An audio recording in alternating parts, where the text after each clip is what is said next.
So it is time for yet another episode of the top Android apps, this time for the month of August. Once again, we have another 10 great applications to get through today, so get those phones ready, sit back and enjoy the video. But before we get onto it, I want to quickly mention this episode's sponsor, Skillshare. So Skillshare is an online learning community with thousands of classes available to teach you a whole range of skills such as cinematography, editing, motion graphics, plus heaps more.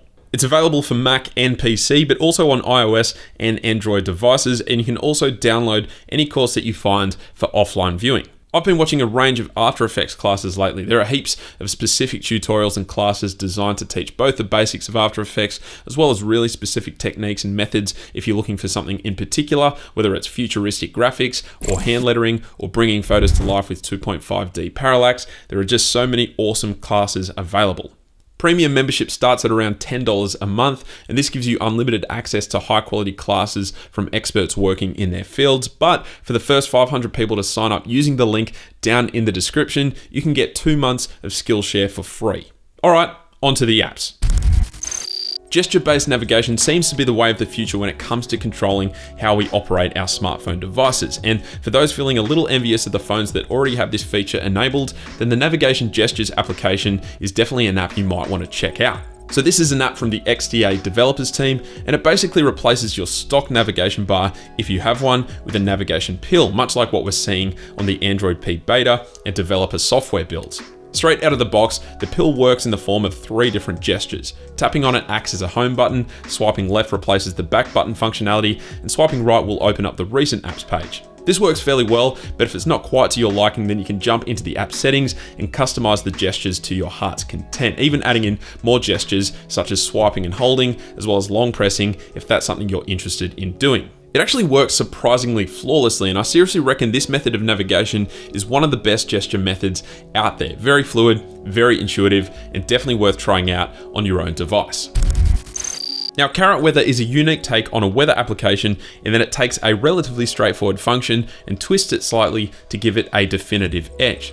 So at its core, the app will do its primary job of telling you the weather well, but it also does so in a creatively designed way that makes the experience slightly more visually appealing than most standard weather applications. The icons and colors are clean, yet unique, and it definitely stands out in terms of its design approach. You can also dive a bit deeper into each weather element to get even more detailed information if that's what you're interested in. But what's really great about this app is that it almost feels like its own character. Jumping into the application's personality settings, and you can choose from friendly, snarky, homicidal, and overkill, and each option will deliver different responses that somehow either relate to the weather specifically or just generally. It's something you really have to try to experience, so if you're looking for an alternate weather app, then this one might just be something worth trying. Next, I've gone ahead and found another great circle icon pack. This one is called the Elementary Icon Pack, and if you're looking to get that uniformity into your home screen setup, then these sorts of icon packs do just the trick. So for me, a circle icon pack like this one is great primarily because it makes every icon look well and truly uniform within a setup, given that they each obviously carry the same shape. This just makes everything look clean.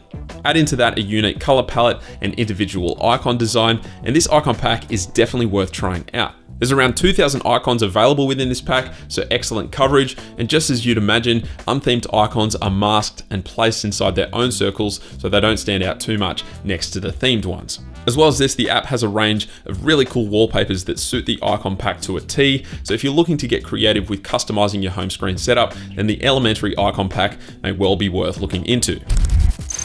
So I'm a big fan of traveling, no doubt a lot of us are, but I just find that I never have time to properly document my travels, even when I want to. And if you're in a similar boat, then you'll no doubt enjoy trying POLARSTEPS. So this app is designed to just sit in your pocket and track the places you visit while traveling, documenting it into your own personal travel journal. Aside from initially setting up the trip with dates and a short description, the app does the rest of the work for you, which means you can just focus on enjoying your holidays.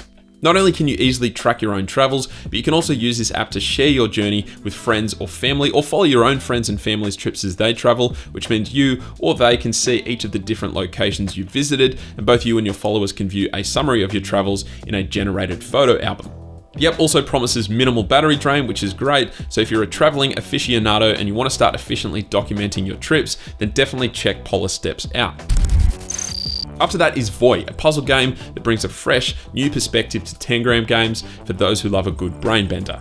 So the game itself is outrageously simple in its design and in its gameplay, in that you're presented at the start of each level with a unique shape object, which you then have to recreate using the shapes below. Like most games, it starts off relatively simple, but then as the game progresses, naturally, so does the difficulty. Aside from the minimal graphics, the music and sound effects are amazingly relaxing, they really draw you in, and so if you're looking to kill some time, then this game is worth downloading and giving a go. Being phone safe whilst driving is something everyone can all probably get on board with, and Driving Detective is an application designed to take some of that responsibility out of our own hands. So this app uses your device's sensors to detect when you're driving, and upon doing so will simply toggle the do not disturb mode on your device. That's really all there is to it. This means when you're driving, you won't be alerted of any notifications, which means you hopefully won't be tempted to look at your phone's display. The only settings that can be tweaked within the app is which mode of do not disturb will be activated, but if you need a friendly nudge to keep your hands off your phone whilst driving, then this app is definitely worth having around. I'm a big fan of the Google ecosystem and the suite of applications it has to offer, and so it seems well overdue that we finally have a dedicated Google Podcasts application. This is an app that doesn't need much explanation aside from the fact that it is a very clean podcasting app that cuts out a lot of the frills and unnecessary bells and whistles often found in other podcasting apps. The design is clean and modern, and the functionality is very basic. A landing page for discovering new and recommended podcasts, and a search button for finding specific podcast shows you want to download. I just love the simplicity of this application, and I can definitely see this becoming my new one and only go-to podcasting application of choice. If you're looking to make finding places around you fast and efficient, then you may just want to think about adding World Around Me into your application arsenal. This app is an amazingly simple way of finding pretty much any place or location you're after by using your phone's camera and GPS. When you do so, you'll see a whole heap of virtual signboards overlaid onto your camera's view.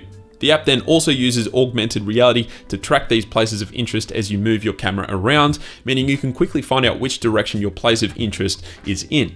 You can also interact with the different locations by tapping on them, and this means you can find out additional information that might make your visit that little bit better. Along with that, the app also lets you hone in specific places of interest by presenting you with different location categories, meaning you're not inundated and overwhelmed with thousands of different locations on the screen at once. And so this is definitely an application to have in your back pocket if you're looking to up your navigation skills.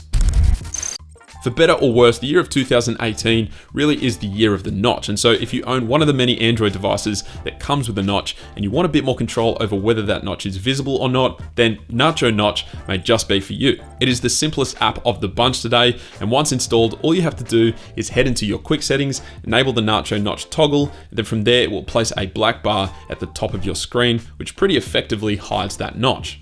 Anytime you want that notch visible again, just head back into your quick settings and disable the toggle, and you're good to go. I personally don't mind having the notch visible and on full display, but for those who really don't like it or have been put off from buying a phone because of a notch, then apps such as this one may alleviate some of that concern. Sometimes searching using only keywords just isn't the best way to find something, particularly when you can't remember what it's called. And so reverse image search, as the name would so helpfully suggest, lets users search via images instead. Now, admittedly, this isn't really going to work if you don't have an image of what you're wanting to search saved on your device, but if you do, you can simply open up this application, select your photo, hit search, and then you're presented with a Google search page based off of that image. So this is obviously going to come in very handy if someone has sent you an image via a social media platform and you just want to learn more about it, or if you've taken a screenshot from somewhere on the web, or even if you've just taken an image out and about, whatever the image may be, you can reverse image search it. It's a useful feature that has come in handy on more than one occasion, so I can definitely recommend trying it out. But aside from that, that is it for this episode. Make sure you check out the links down in the notes below to download all of the apps mentioned throughout the video, and let me know which ones you'll be checking out by leaving a comment down below as well. If you enjoyed the video, then a thumbs up is always very much appreciated, a subscribe even more so. But that is it from me. Thank you guys very much for watching, and I'll catch you later.